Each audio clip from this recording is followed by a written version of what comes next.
Bonjour à tous. Alors je vous propose ici l'exercice 8 du concours Access 2019. C'est la partie raisonnement mathématique. Et là, on est sur les suites. Le principe, on n'a pas de calculatrice, elle est interdite. 4 propositions A, B, C, D. Vous devez à chaque fois déterminer si l'affirmation est vraie ou fausse. On définit deux suites par des relations de récurrence. La première relation, c'est un plus 1 égale racine carrée de un, et avec u0 égale e. On pourrait regarder ce que ça donne, comme ça rapidement, vous voyez. U0 égale E. Donc U1, c'est racine carrée de E. U2, ça sera donc racine carrée de racine carrée de, etc. U3, ça sera donc racine carrée de racine carrée de racine carrée de. Alors comme ça a l'air compliqué, mais si on utilise les puissances, vous allez voir, ça prend tout de suite un aspect plus facile. Regardez, racine de E, il faut savoir que la racine carrée, c'est la puissance 1,5. Donc U1, c'est E puissance 1,5. Autrement dit, exponentielle de 1,5. Racine de racine de E, c'est donc E puissance 1,5 à la puissance 1,5. Puissance de puissance. Les puissances de puissance, je vous rappelle la formule A puissance n à la puissance m, c'est A puissance n fois m. Les exposants se multiplient, donc ici, j'aurai exponentielle de 1,5 fois 1,5, c'est-à-dire 1,5 au carré, donc un quart. U3, ça sera donc racine carrée de U2, donc racine de E de 1 quart, c'est donc E de 1 quart à la puissance 1,5. Et vous voyez qu'ici, dans la puissance, tout à l'heure on avait 1,5 au carré, là on aura 1/8, c'est-à-dire 1,5 au cube. Et donc on arrive comme ça intuitivement à trouver une formule.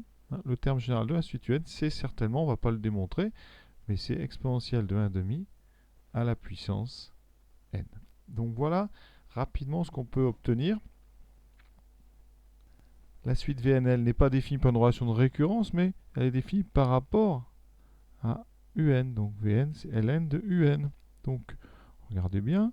V0, ça sera donc ln de E. Ln de E, ça vaut 1. V1, c'est ln donc de racine de E. On sait bien ici que la racine carrée peut sortir sous forme de 1,5. Ou alors on dit que ln de racine de E, c'est ln de E 1,5. Et vous voyez bien que ln et E se succèdent. Donc il reste 1,5. Conclusion, V2, ça sera ln de E de 1 quart. Ça sera donc 1 quart. Et on arrive comme ça rapidement à avoir V3 qui fera donc 1/8, puis Vn, si on suit notre raisonnement, qui sera 1,5 à la puissance n. Pour ceux qui avaient réussi comme ça à tirer tout ça des relations, eh bien la question A devient facile. Est-ce que Vn est une suite géométrique? Bien oui, parce que regardez, pour aller donc de V1, de V0 à V1, on a bien multiplié par 1,5. Ici, on a multiplié par 1,5. Et dans le cas général, effectivement, intuitivement, on voit bien, avec cette puissance 1,5, ici, 1,5 puissance n, que c'est bien une suite géométrique de raison 0,5. 0,5, c'est 1,5. Alors, si on veut le démontrer plus rigoureusement, eh bien, je vais vous montrer comment on fait. Eh bien, on va partir de Vn plus 1. Et on va essayer de montrer que Vn plus 1, eh bien, c'est quelque chose fois Vn, comme toute suite géométrique. Donc notre objectif, ça sera, comme c'est une suite de raison 0,5, Vn plus 1 doit être égal toujours à 0,5 fois Vn. Et ça, quel que soit n, appartenant à n. Alors Vn plus 1, la relation nous dit que ça fait logarithme de Un plus 1. Ensuite, Un plus 1, la relation de récurrence nous dit que c'est ln de racine carrée de Un. Et donc, je vous rappelle la formule, quel que soit x strictement positif, le logarithme de racine carrée de x, c'est 1,5 de ln de x. Et donc ici, j'obtiens 1,5 de ln de un. Alors ln de un, c'est Vn, et 1,5, c'est 0,5. Donc on a effectivement ici une relation de récurrence. Vn plus 1 égale 0,5 fois Vn. Et ceci, quel que soit n, c'est donc une relation qui caractérise bien une suite géométrique de raison 0,5. Donc la première affirmation, elle est tout à fait vraie. Et d'ailleurs, de cette relation, on va tirer le terme général. Vn, ça sera donc V0 fois la raison à la puissance n. V0, on l'a dit, c'est ln de E, c'est donc 1 fois 1,5 à la puissance n. Et donc, le terme général de Vn, c'est 0,5 puissance n. Et on va pouvoir s'en servir. Donc je vais le noter ici. Quel que soit n appartenant à n, Vn vaut 0,5 puissance n. Deuxième affirmation, la somme S est égale à 2 moins 0,5 puissance n. Alors qu'est-ce que c'est que cette somme? S, c'est la somme, donc V0 plus V1 plus V2 plus V3, etc. jusqu'à Vn. C'est donc une somme des termes d'une suite géométrique. D'accord? Et ça, la somme des termes d'une suite géométrique, on sait faire. Alors on va les écrire. Ça fait 0,5 puissance 0, donc ça fait 1. On va écrire tous les termes, donc ça fait 1, plus 0,5 puissance 1, plus 0,5 puissance 2, etc. plus 0,5 puissance n. On a donc ici les sommes, la somme des puissances de 0,5, de la puissance 0, qui c'est 1, jusqu'à la puissance n. Et donc, ça me permet de vous rappeler une autre formule très importante. Quel que soit le nombre q différent de 1, la somme 1 plus q plus q2, etc. jusqu'au nombre naturel n, eh bien cette somme, elle vaut 1 moins q puissance n plus 1 sur 1 moins q. D'accord? Et on va donc l'utiliser ici. Ça fait donc 1 moins 0,5 puissance n plus 1 sur 1 moins 0,5. Et là, on a un petit travail de transformation qui va nous amener, vous allez voir, à la bonne expression. L'affirmation, elle est vraie et on va le démontrer tout de suite. Première chose, le dénominateur 1 moins 0,5, ça fait donc 0,5. En haut, on va séparer. On a 1 moins 0,5 puissance n plus 1, ça fait 1 moins 0,5 puissance n fois 0,5. Puissance 1, d'accord, ça je vais rappeler. Quand on a a puissance n plus 1, eh bien on peut dire que c'est a puissance n fois a.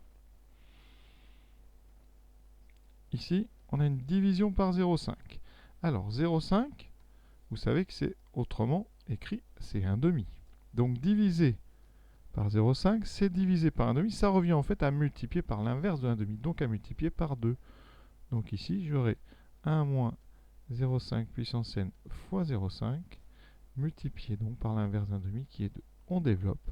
1 fois 2, 2, moins 2 fois 0,5 puissance n fois 0,5. Et vous voyez, si on met le 2 et le 0,5 ensemble, ça fait un 1. Il reste donc 2 moins 0,5 puissance n. Et donc l'affirmation B, elle est tout à fait vraie. Alors c'est une question qui n'était pas si simple que ça parce qu'il fallait réussir à transformer correctement et donc à séparer 0,5 puissance n plus 1 en 0,5 puissance n fois 0,5. Il fallait y penser. Troisième affirmation, le produit P est égal à l'exponentielle de S. Alors, ici, on a donc l'exponentielle de S qui vaut, d'après le texte, exponentielle de V0 plus V1 plus V2 plus V3, etc. jusqu'à Vn. Alors ici, on a l'exponentielle d'une somme. Et vous devez savoir que l'exponentielle d'une somme, c'est le produit des exponentielles. En résumé, avec deux facteurs, quel que soit b réel, l'exponentielle de la somme a plus b, c'est le produit exponentielle de a fois exponentielle de b. Et ça marche pour des sommes avec plus de termes.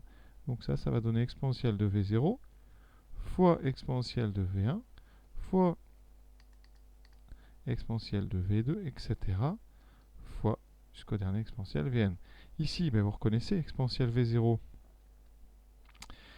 V0, c'est ln de u0 fois exponentielle de ln de u1, d'accord, etc. Je n'ai juste ici fait que de remplacer v0, v1, v2, etc.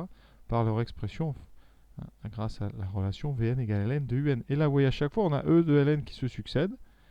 Donc, ils vont disparaître. Il restera u0 fois u1 fois, etc. u2 fois u3 fois u4 jusqu'à un.